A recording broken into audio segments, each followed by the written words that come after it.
You know, I've spent 50 years using my ADHD brain to figure the fuck out of where I belong.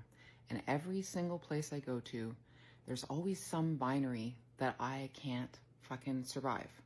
So I did a PhD, and I believe in rigorous clinical thinking and analysis. But you cannot be an academic and be profoundly spiritual and mystical and believe that the analytical mind is not going to hold the answers to our future. That makes you a radical. It makes you a heretic. To believe in the existence of spirit, to believe that the goddess is real. So wasn't allowed to stay there. So I became a psychotherapist, and I worked to try to get to the heart of what is making us all sick. And I realized that I had to buy this fucking myth of normalcy, that somehow I keep telling people year after year that there was something wrong with them, and not that they were living in the fallout of the culmination of the most sick society that has ever existed. And then in the spiritual community, there's all y'all out here like totally dodging your darkness, like love and light all the way, manifest happily, skip along, but don't do that inner work. Don't face trauma. Don't acknowledge that you got to be radically humble. You got to be knocked to your knees if you were going to touch the divinity within you. You got to be humbled. Your ego has got to die. And that does not mean some kind of like Instagram moment.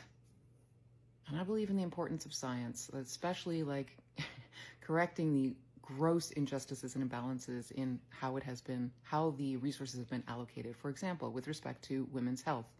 However, science also becomes dogma. It also becomes ideology, and most of it is based in the materialist paradigm. And you know what that tells us? That the fundamental nature of reality is matter, and that consciousness is secondary to matter. And you know what?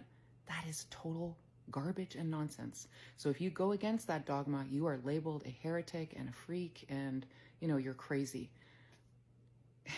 We got a lot to learn from indigenous societies, right? They understood everything is sentience. Quantum physics is catching the rest of the world up to what has been known for millennia, but you're not allowed to hold that dichotomy. You're not allowed to say, yes, we need to scientifically study things, and we need to question when science becomes an ideology.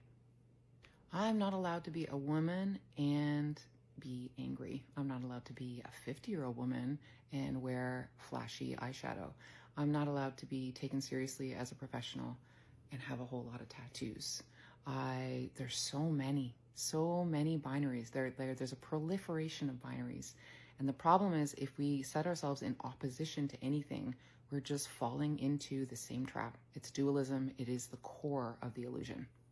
Please tell me if any of this resonates with you. Please, anything. Thank you.